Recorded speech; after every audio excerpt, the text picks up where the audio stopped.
Reka nongere mbasuhuze mbaha n'ikaze muri kiganiro nitwa Obedi Irakiza.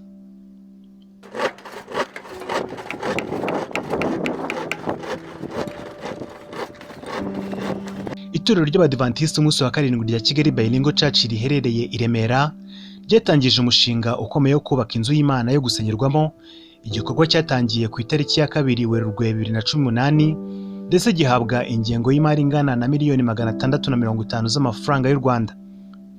Iki gikorwa muri rusange kimaze gutwara asaga miliyoni 260 nubwo kitaragera ku musozo, ariko iyo turebye aho kigeze dusanga kimaze kugera kuri 2/5 nk'uko Civil Engineer na Muhoranyi Marcel, umwe mu bashinzwe ibikorwa by'inyubako, abitangaza. Murakoze, nitwa na Muhoranyi Marcel, ndi Civil Engineer, aba ari ngiye ushinzwe imirimo yo kubakisha urusengero rwa Kigali Bilingo Church. Urusengero rwatangiye muri 2018 nko mu kwa gatatu. Urebye hano rugeze ugereranyije ni nko muri 2/5 by'imirimo igomba gukorwa kuri urusengero. Urusengero rwubatswe ku rwego mpuzamahanga ndetse rufite byinshi rwihariye kuko rufite ibyumba bitandukanye, ari byo tugiye gukomeza dusobanurirwa na Engineer Marcel. Murakoze, nk'uko nakubwiye n'urusengero rwacu rufite ibice bitatu, ni byinshi ariko cyane cyane twabishyira mu bice bitatu. Hari igice urabona kino gice cyo hasi, hari ikindi kiri munsi yacyo cya kave izajya harimo chapelle y'abana mu mashuri y'abatandukanye bitewe n'imyaka, harimo amatoilette. Dushaka kugira ikindi cyumba kiri kuri kiriya gice muri kave nanone, icyo gice kikaba cyabamo kikaba cyaba igice cy'icyumba cy'inama, ushobora no gukoramo na training zitandukanye. Ni icyumba nyine gishobora gukorwamo ibintu bitandukanye kiri kuri uriya ruhande. Uzamutse hano hejuru rero, ahangaha nicyo gice cyo gusengerwamo twavuga. Hari iki gice cyo hasi ni imyanya yo kwicaramo, hari n'iki gice cyo hejuru turiho nacyo kirimo imyanya yo kwicaramo. Kiriya gice cyo hasi gifite kiriya gice cyari kirimo icyumba aho abadiyakoni bazajya bashyira ibikoresho byabo n'amaturo bayabarira, nabo bazajya baturuka mu gihe bagiye muri gahunda yo kuramya hariya. Dufite n'igice aho cya vestry, aho abapastoro cyangwa uri mubwiriza y'ubwirize bazajya bambarira cyangwa bitegurira kugira ngo baze hano imbere kuri gahunda. Murana dufite hariya ku ruhimbi niho mubwiriza azajya ahagarara. Hano hantu hakoze ku buryo buri muntu wese azajya abasha kureba umubwiriza uhagaze hariya na korari aho izajya ihagarara ni hariya. Iki gice rero nacyo kirimo ibice bitandukanye. Hano dufite amatoilette y'abantu bari hejuru kuko bashobora kutamanuka ngo bagere hariya hepfo. Dufite recording room aho hazajya hafatira amajwi n'amashusho, ko tuba dufite amakamera hano ahantu hose ku buryo abasha gufata amashusho y'ibyabereyemo hano ndetse n'amajwi bikabasha kuba byatunganirizwa hariya. Na sound system izajya ibiri hariya muri kiriya gice, ariko nanone ibindi bice byabo bizaba biri hariya, ibyuma byo gucuranga n'ibiki bizaba biri muri turiya tuntu ubona hariya hepfo. Hariya naho hari amatoilette, ariko hari n'akandi gace kano ka bariko nako gashobora kurepeterwaho n'amakorari, amatsinda mato y'ishuri ryo ku isabato hashobora kwigira. Hano naho tugiye dufite ibyo bice. Munsi dufitemo amaofisi, dufitemo ofisi ya pasiteri hamwe na sekreteri we. Dufite aho ababyeyi bazajya bongereza abana babo hagari ku buryo bitazajya bitera ikibazo konsa umwana, naho harahari. Dufite n'umunara muremure cyane, uzajya uri hari imbere. Ni ikindi gice nacyo cyiyongereyeho nacyo cyiza ku buryo ahantu umuntu wese azajya bari muri Kigali. Urabona hano urusengero rwacu urebye hari hakurya dufite vi, uba uri ku kibuga cy'indege abasha kureba hano, uri haraza Kicukiro abasha kureba hano. Hari umunara muremure ku buryo ahantu hose waba uri ubasha kureba hano urusengero rwacu.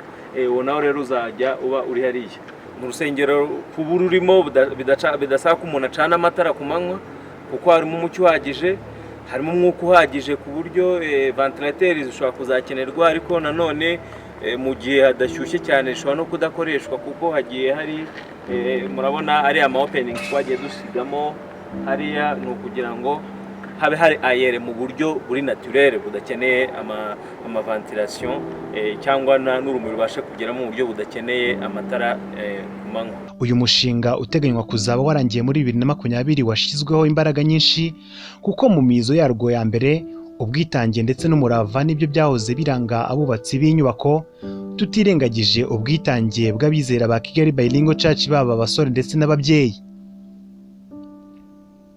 Mu cyegeranyo twabagejejeho mu minsi ishize twavuze ku bijyanye n'itangira ry'inyubako kuko igikorwa cyari kigezweho cyari ukumena beto ku gice cya mezanine, ariko reka tuganire gato mu minsi ishize iki gikorwa kiri gukorwa nyirizina.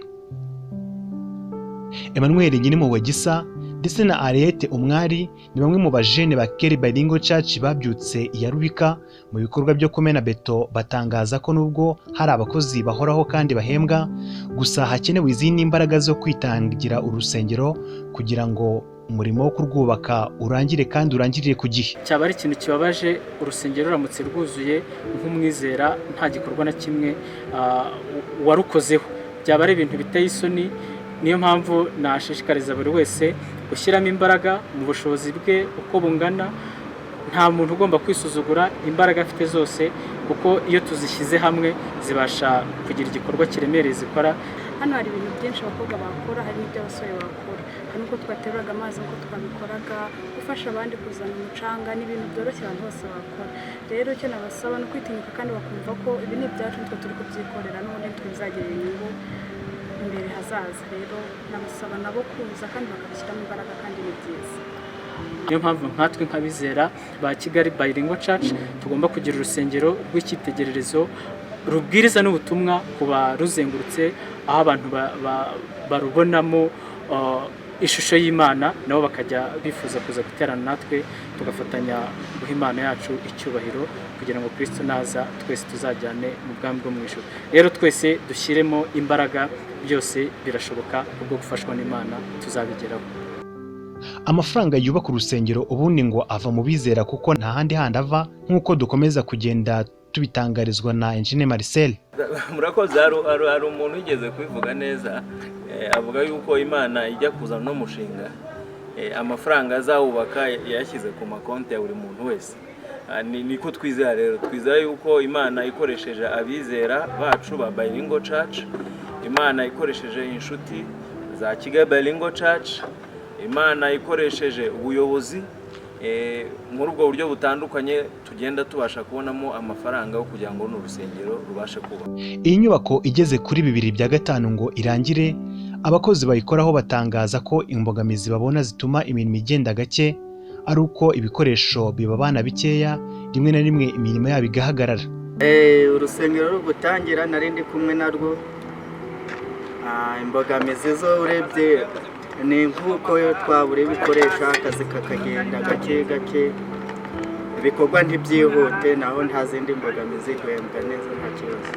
Iki cyegeranyo mbere y'uko gisoza hari ubutumwa bwatanzwe n'abayobozi b'itorero batandukanye bagira icyo bavuga ku bijyanye n'ibikorwa byo kubaka urusengero rwa Kigali Bilingo Church. Nashaka kubwira urubyiruko ndetse n'abandi bose bakurikiye ino video bazabasha kureba kugira ngo icyambere bumve yuko kuba runo rusengero rwarubatswe mu gihe cyabo ari umugisha bafite Imana yabahayeho kugira ngo tubibakire inzu.